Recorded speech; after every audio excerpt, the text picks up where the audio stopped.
അമിതവണ്ണമുള്ളവർക്ക്, diet ചെയ്ത് wait കുറയ്ക്കാൻ ആഗ്രഹിക്കുന്നവർക്ക്, diabetes, hyper tension, cholesterol, PCOD, fatty liver ഈ പ്രശ്നങ്ങളുള്ളവർക്കൊക്കെ ഉള്ളൊരു മെയിൻ കംപ്ലൈൻ്റാണ് അവർക്ക് ഈ നല്ല ഒരു സദ്യ കിട്ടുമ്പോൾ, നമ്മൾ കല്യാണത്തിന് പോകുമ്പോഴോ ഏതെങ്കിലും ഒരു വീട് കയറി താമസത്തിന് പോകുമ്പോഴോ അങ്ങനെ എന്തെങ്കിലും ഒരു ഫംഗ്ഷന് പോകുമ്പോൾ നമുക്ക് ഫ്രീ ആയിട്ട് നല്ല ഫുഡ് കിട്ടിയെന്നാൽ അതെങ്ങനെ വേണ്ടാന്ന് വയ്ക്കും. അത് നമ്മൾ ഒരു മാസത്തേക്ക് നല്ല പോലെ ഡയറ്റ് ചെയ്യുന്നതിൻ്റെ മൊത്തം ആ ഒരൊറ്റ ഫുഡിൽ നമ്മൾ ചിലപ്പോൾ തീർത്ത് കളയും. വെയിറ്റ് അത് കഴിഞ്ഞ് പിറ്റേ ദിവസം നോക്കിക്കഴിഞ്ഞാൽ 1 കിലോയോളം വെയിറ്റ് കൂടിയിരിക്കും.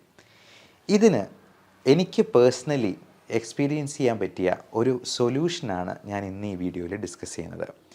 നമസ്കാരം, ഞാൻ doctor Bibin Jose, Pulma medical centre, Pala, Kanjirappally and Sultan Bathery.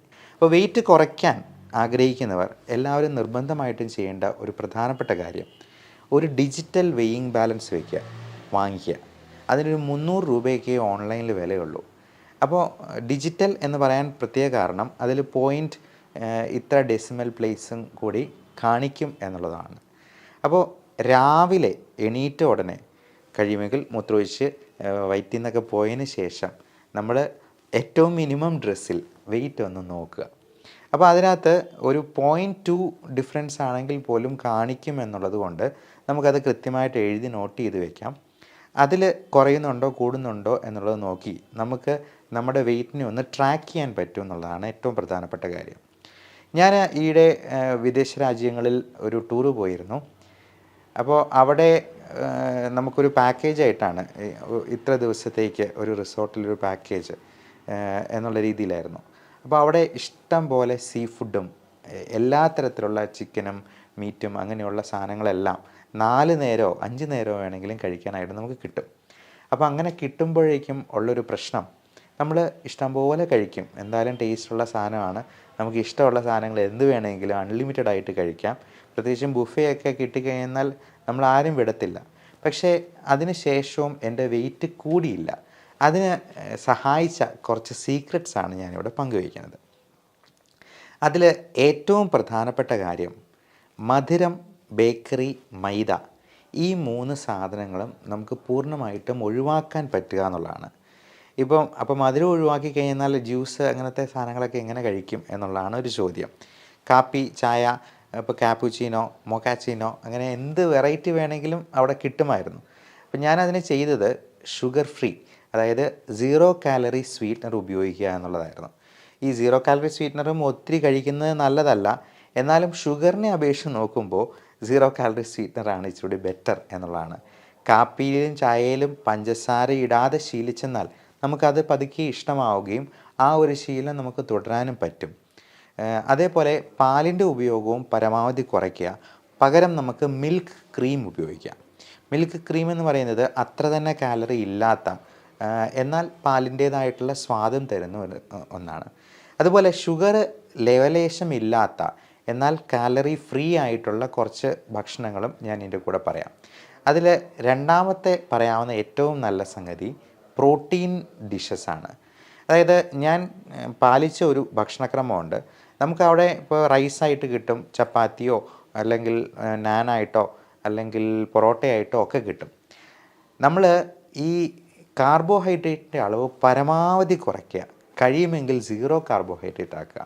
Keto diet എന്ന് പറയുന്ന ഒരു രീതി പലർക്കും പണ്ട് മുതലേ അറിയാവുന്ന കാര്യമാണ്. ഇതിന് പകരം നമുക്ക് കൂടുതലായിട്ട് വെജിറ്റബിൾ സാലഡും അതിത്രയും തന്നെ പ്രോട്ടീനും കഴിക്കാമെന്നുള്ളതാണ്. മീനും ഇറച്ചിയൊക്കെ ഇഷ്ടം പോലെ കിട്ടുമെന്നുണ്ടെങ്കിൽ നമ്മളെന്തിന് കാർബോഹൈഡ്രേറ്റ് കഴിച്ച് വിശപ്പടക്കണം? അങ്ങനെ ഒന്ന് ചിന്തിച്ചെന്നാൽ തന്നെ ഈ അരിയും ചപ്പാത്തിയും ചോറും തുടങ്ങിയ സാധനങ്ങളും അതിൽ നിന്നുണ്ടാക്കുന്ന മറ്റു പദാർത്ഥങ്ങളും, അത് വെള്ളപ്പയാണെങ്കിലും ദോശയാണെങ്കിലും ഇഡ്ഡലി ആണെങ്കിലും ഒക്കെ, അത് പരമാവധി കുറയ്ക്കുക. അതിനും കൂടി നമ്മൾ കൂടുതൽ കറികൾ കഴിക്കുക. ഏറ്റവും നല്ല ഒരു പ്രോട്ടീനേഷ്യസ് ആയിട്ടുള്ള വെയിറ്റ് കൂടാതെ ഇരിക്കുന്ന ഒരു ഡിഷാണ് എഗ്ഗ് ഡയറ്റ്. അതായത് മുട്ടയുടെ വെള്ള ഏറ്റവും നല്ല പ്രോട്ടീനാണ്. 100% പ്രോട്ടീൻ എന്ന് പറയാവുന്നൊരു സാധനമാണ് എഗ് പ്രോട്ടീൻ. അപ്പോൾ എഗ് വൈറ്റിൻ്റെ പ്രോട്ടീനോടാണ് മറ്റ് ഭക്ഷണ സാധനങ്ങളുടെ പ്രോട്ടീൻ കമ്പയർ ചെയ്യുക, ഇത്ര പെർസെൻറ്റേജ് എഗ് വൈറ്റിൻ്റെ പ്രോട്ടീൻ ഉണ്ട് എന്നുള്ളതാണ്. അപ്പോൾ എഗ് വൈറ്റ് എന്ന് പറയുന്നത് വളരെ നല്ല പ്രോട്ടീനാണ്. നമുക്ക് ആഴ്ചയിൽ 3-4 എഗ് യോക്ക് കഴിക്കുകയും ചെയ്യാം. എഗ് യോക്കിനകത്തും ഒരുപാട് തരത്തിലുള്ള വൈറ്റമിൻസ്, മിനറൽസ്, ഏതാണ്ട് 44ഓളം മിനറൽസ് ഉണ്ട് എന്നുള്ളതാണ് എഗ് യോക്കിൻ്റെ ഗുണം. അപ്പോൾ അതൊരു 3-4 എണ്ണം വരെ ആഴ്ചയിൽ കഴിക്കാവുന്നതാണ്. ഇതൊന്നും ഡയബറ്റിക് പേഷ്യൻസിന് ഷുഗർ കൂട്ടത്തില്ല. എന്നാൽ പ്രോട്ടീൻ കൂടുതൽ കിട്ടുന്നത് കൊണ്ട് മറ്റ് വൈറ്റമിൻസും മിനറൽസും പ്രദാനം ചെയ്യുന്നതുകൊണ്ട് ഇതെല്ലാം വളരെ ഹെൽത്തി ആയിട്ടുള്ള ഡയറ്റാണ്. അതേപോലെ വെജിറ്റബിൾസും സാലഡ്സും. നമുക്ക് ഈ സാലഡ്സ് എന്ന് പറയുമ്പോഴത്തേക്കും നമ്മൾ ഈ പച്ചിലകളൊക്കെ ഇട്ടിട്ട് ഒരു ടേസ്റ്റും ഇല്ലാത്ത സാധനമായിട്ടായിരിക്കും നമ്മുടെ മനസ്സിൽ തോന്നുക. പക്ഷേ ഇത് വളരെ ടേസ്റ്റി ആയിട്ട് ഉണ്ടാക്കാൻ പറ്റുമെന്നുള്ളത് നല്ല ഷെഫുമാർക്കറിയാം.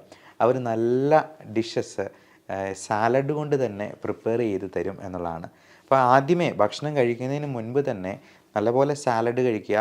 അത് ചിക്കനൊക്കെ ഇട്ടിട്ടുള്ള സാലഡുണ്ട്, സീ ഫുഡുള്ള സാലഡുണ്ട്, ഈവൻ പ്രോൺസും മറ്റ് എല്ലാ തരത്തിലുള്ള കണവ, കൂന്തൽ തുടങ്ങിയ സാധനങ്ങളെല്ലാം ഇട്ടിട്ടുള്ള സാലഡ്സ് വരെ നമുക്ക് കിട്ടും. ഇതെല്ലാം നല്ല രീതിയിൽ പ്രോട്ടീൻ സപ്ലിമെൻറ്റ് ചെയ്യുന്നതാണ്. നല്ല ഫൈബർ കണ്ടൻറ്റ് ഈ വെജിറ്റബിൾസും ഫ്രൂട്ട്സും ഉള്ളത് കൊണ്ട് തന്നെ കിട്ടും. അതേപോലെ ജ്യൂസ് കുടിക്കുവാണെങ്കിലും മധുരമിടാതെ കുടിക്കാനായിട്ട് നോക്കുക. കഴിയുമെങ്കിൽ പഴമായിട്ട് തന്നെ, ഇപ്പോൾ നമുക്ക് തണ്ണിമത്തനായി ആണെങ്കിലും മറ്റ് ആപ്പിൾ പോലുള്ള, പേരയ്ക്ക പോലുള്ള ഫ്രൂട്ട്സൊക്കെ ആണെങ്കിലും അതിൽ ഷുഗർ കണ്ടൻറ്റും ഫ്രക്ടോസ് കണ്ടൻറ്റും വളരെ കുറവാണ്. എന്നാൽ ഫൈബർ കണ്ടൻറ്റ് ധാരാളമുണ്ട്. അതുകൊണ്ട് തന്നെ ഈ ഫൈബറിനെ ഡൈജസ്റ്റ് ചെയ്യാൻ തന്നെ ഇതിൽ കണ്ടെയ്നിങ് ആയിട്ടുള്ള ആ കാലറി തന്നെ ബേൺ ചെയ്ത് പോകുന്നതുകൊണ്ട് നമുക്ക് അധികം വെയിറ്റ് ഗെയിൻ ഉണ്ടാവില്ല എന്നുള്ളതാണ്. പിന്നെ പഞ്ചസാര പോലെ തന്നെ നമ്മൾ പരമാവധി ഒഴിവാക്കേണ്ട ഒരു സാധനമാണ് ഉപ്പ്. ഉപ്പ് നമ്മൾ അറിയാതെ ശരീരത്തിലേക്ക് ചെല്ലുന്ന സാധനമാണ്. പ്രത്യേകിച്ചും ഈ പാക്കറ്റിലുള്ള കാഷ്യൂനട്ട്, ബദാം, പിസ്ത ഇങ്ങനെയുള്ള സാധനങ്ങളിലൊക്കെ നല്ലപോലെ ഉപ്പുണ്ട്. അതുപോലെ ബിസ്ക്കറ്റിനാണെങ്കിലും നല്ല മധുരമുണ്ട്, നല്ല ഉപ്പുമുണ്ട്, അത് മൊത്തം മൈദയാണ്. ബ്രെഡ് എന്ന് പറയുന്നത് വൈറ്റ് റൈസ് തന്നെയാണ്, അതും മൈദയാണ്. മൈദ എന്ന് പറയുമ്പോൾ അത് ഫുള്ളായിട്ട് പഞ്ചസാരയായിട്ട് തന്നെ കൂട്ടിയാൽ മതി. കൂമ്പാരം കൂട്ടി നമ്മൾ പഞ്ചസാര കഴിക്കുന്ന പോലെ തന്നെയാണ് ബ്രെഡും ബിസ്ക്കറ്റും. അതല്ലാന്നുണ്ടെങ്കിൽ നല്ല ഫൈബർ കണ്ടൻ്റുള്ള മില്ലറ്റ്സ് കൊണ്ടുള്ള ബിസ്ക്കറ്റുകളുണ്ട്, വീറ്റ് ബ്രെഡുകൾ അല്ലെങ്കിൽ ഫുൾ ഗ്രെയിൻസ് അടങ്ങിയിട്ടുള്ള ബ്രെഡുകളുണ്ട്. അങ്ങനെയുള്ള സാധനങ്ങളാണെങ്കിൽ പിന്നെയും അതിനേക്കാൾ മെച്ചമാണെന്ന് മാത്രം. അപ്പോൾ ഇങ്ങനെയുള്ള സാധനങ്ങളും പിന്നെ തേങ്ങ എന്ന് പറയുന്നത്, തേങ്ങ നമ്മൾ കറികളിലൊക്കെ ഉപയോഗിക്കുന്ന സാധനമാണ്. എന്നാൽ ഈ തേങ്ങ അധികം ഗ്ലൂക്കോസ് ഇല്ലാത്തതാണ്, നമുക്ക് ഒത്തിരി കാലറി കണ്ടൻറ്റ് ഉള്ളിലോട്ട് കയറ്റാത്ത സാധനമാണ്. കാർബോഹൈഡ്രേറ്റിനെ അപേക്ഷിച്ച് നോക്കുമ്പം തേങ്ങ എന്ന് പറയുന്നതും ഈ ഡയബറ്റിക് ആയിട്ടുള്ളവർക്കും അമിതവണ്ണമുള്ളവർക്കും കുറച്ചുകൂടി നല്ല ഒരു സാധനമാണ്. നല്ല ടേസ്റ്റും ഉണ്ട്, എന്നാൽ നമുക്കധികം വണ്ണം കൂട്ടാതെ ഇരിക്കും. പിന്നെ ഇതിനേക്കാളൊക്കെ പ്രധാനം നമ്മൾ ഈ ചക്ക എന്ന് പറയുന്ന ഫ്രൂട്ട്, അത് ഒരു ഫ്രൂട്ടാണ് എന്നുള്ളത് നമ്മൾ പലപ്പോഴും ചിന്തിക്കുകയില്ല. ഈ കപ്പ, ചേന, ചേമ്പ് തുടങ്ങിയ കിഴങ്ങ് വർഗ്ഗത്തിൽപ്പെടുന്ന സാധനങ്ങളൊക്കെ പുഴുങ്ങിയിരിക്കുമ്പോൾ എങ്ങനെ ഇരിക്കുമോ അതുപോലെ തന്നെയാണ് ചക്കപ്പുഴുക്ക് ഇരിക്കുന്നത്. പക്ഷേ ചക്ക എന്ന് പറയുന്നത് നല്ല ഫൈബർ കണ്ടൻ്റുള്ളൊരു ഫ്രൂട്ടാണ്. നമുക്ക് ഈ കപ്പയ്ക്ക് പകരം ചക്കപ്പുഴുക്കും അതിൻ്റെ കൂടെ നല്ല പ്രോട്ടീനേഷ്യസ് ആയിട്ടുള്ള മീൻ കറിയോ ബീഫ് കറിയോ ചിക്കൻ കറിയോ ഒക്കെ കഴിച്ചെന്നാൽ നല്ല രീതിയിൽ നമ്മുടെ വണ്ണം കുറച്ചെടുക്കാൻ പറ്റുമെന്നുള്ളത് പ്രത്യേകം മനസ്സിലാക്കിയിരിക്കുക. ഇപ്പോൾ പല മരുന്നുകളിൽ പോലും ചക്കപ്പൊടി ചേർത്തിട്ടുണ്ട് എന്നുള്ളതാണ് പറയുന്നത്. ഈ ചക്കയുടെ ആ ഒരു വിപണനം നമുക്ക് ഒരുപാട് അധിക വരുമാനം ഉണ്ടാക്കാൻ കൂടിയുള്ളൊരു സ്രോതസ്സാണെന്നുള്ളത് പലപ്പോഴും മനസ്സിലാകുന്നില്ല. ഈ ചക്ക അത് ഒരുക്കിയെടുക്കുക എന്നുള്ളതാണ് ഇതിനകത്തെ ഏറ്റവും ബുദ്ധിമുട്ടുള്ള ഒരു കർമ്മം. പക്ഷേ ചക്ക ഒരുക്കിയെടുത്ത് നമുക്കത് ഫ്രീസറിൽ കയറ്റി വെച്ചെന്നാൽ അത് എത്ര വർഷത്തേക്ക് വേണമെങ്കിലും ഇരിക്കും എന്നുള്ളതാണ്. അത് നമ്മൾ വിചാരിക്കും ഈ ചക്ക അരിഞ്ഞ് ഫ്രീസറിൽ കയറ്റി വെച്ചെന്നാൽ അത് കുറച്ച് നാൾ കഴിയുമ്പോഴത്തേക്കും കട്ടയായി പോകുന്നു. പക്ഷേ അങ്ങനെയല്ല. ആ ഫ്രീസറിൽ നിന്ന് എടുത്താൽ തണുപ്പങ്ങ് മാറിക്കഴിഞ്ഞിട്ട് ഒരൊറ്റ അടി അടിച്ചെന്നാൽ ഇതെല്ലാം കൂടി പൊടിഞ്ഞ് വരും. കാരണം അതിൻ്റെ ആ ഇൻ്റർലോക്കിംഗ് സ്ട്രക്ചർ തന്നെ ഇത് കട്ടയായി പോകാതെ ഇത് പൊടിഞ്ഞ് കിട്ടും എന്നുള്ളത് കൊണ്ട് നമുക്ക് എത്ര കാലം വേണമെങ്കിലും ഈ ചക്കപ്പുഴുക്ക് ഉപയോഗിക്കാം. അതുപോലെ ചക്കയുടെ ചൗണിയാണെങ്കിലും അതുകൊണ്ട് ചമ്മന്തി അരയ്ക്കുന്നവരുണ്ട്. ഇതെല്ലാം നല്ല രീതിയിൽ ഫൈബർ കണ്ടൻറ്റ് പ്രദാനം ചെയ്യുന്ന നല്ല സംഗതിയാണ്. ചക്കക്കുരു കൊണ്ട് പായസം ഉണ്ടാക്കാം. അതിൻ്റെ ഒരു റെസിപ്പിയും ഞാൻ എൻ്റെ യൂട്യൂബ് ചാനലിൽ അപ്ലോഡ് ചെയ്തിട്ടുണ്ട്. നിങ്ങൾക്ക് എല്ലാവർക്കും കാണാവുന്നതാണ്. വളരെ ടേസ്റ്റി ആയിട്ട് നമുക്കത് ഉണ്ടാക്കാം. അപ്പോൾ മെയിനായിട്ടും ഒഴിവാക്കേണ്ടത് ഷുഗർ, മൈദ, ബേക്കറി, കാർബോഹൈഡ്രേറ്റ്സ് പറ്റുമെങ്കിൽ 0 ആക്കുക. അതിനും കൂടി പ്രോട്ടീൻസും വെജിറ്റബിൾസും കഴിക്കുക. പരമാവധി എക്സസൈസ് ചെയ്യുക. എക്സസൈസ് എന്ന് പറയുന്നത് നമുക്ക് 1 മണിക്കൂർ ജിമ്മിൽ പോയി അധ്വാനിക്കാനൊന്നും പലപ്പോഴും പറ്റിയിട്ടില്ല. അതിന് പകരം നമുക്ക് ചെയ്യാവുന്ന കാര്യം വീട്ടിൽ തന്നെ നമ്മൾ രാവിലെ എണീക്കുന്ന ഉടനെ ആ കിടക്കപ്പായ എണീറ്റ് നിൽക്കുമ്പോൾ തന്നെ ഒരു 100 ജമ്പിങ് ജാക്സ് ചെയ്യുക, കുറച്ച് സ്ട്രെച്ചിങ് ചെയ്യുക, അതിനോടൊപ്പം ഒരു 50 പുഷപ്പ് ചെയ്യുക. അത് കഴിഞ്ഞിട്ട് പല്ല് തേക്കാൻ പോലും പോയാൽ മതി. കാരണം നമ്മൾ എന്തായാലും പല്ല് തേക്കാതെ പുറത്തോട്ട് ഇറങ്ങത്തില്ല എന്നുള്ളത് ഉറപ്പാണ്. ഇത് ചെയ്തിട്ട് അതിന് ശേഷം പല്ല് തേക്കാൻ പോവുക, ഒരു ശീലമാക്കുക. അപ്പോൾ ഒരു ദിവസം 100 ജമ്പിങ് ജാക്സ് ചെയ്തു, നമ്മൾ ഒരു വർഷം കൊണ്ട് തന്നെ നമ്മുടെ ശരീരത്തിൽ ഒത്തിരി പ്രകടമായ മാറ്റം ഉണ്ടാകും. ഒരു ദിവസം തുടങ്ങുന്നത് അങ്ങനെ തന്നെ ആയെന്നാൽ ആ ദിവസം മുഴുവൻ നമുക്ക് ആ ഊർജ്ജവും ഉന്മേഷവും നിലനിൽക്കും എന്നുള്ളതും പ്രത്യേകം മനസ്സിലാക്കിയിരിക്കുക. അപ്പോൾ എക്സസൈസും ഡയറ്റും നമ്മുടെ ജീവിതത്തിൻ്റെ ഒരു ഭാഗമായെന്നാൽ ഡയബറ്റീസും ഹൈപ്പർ ടെൻഷനും കൊളസ്ട്രോളും ഒന്നും നമ്മളെ ഒന്ന് തൊട്ട് നോക്കുക പോലുമില്ല.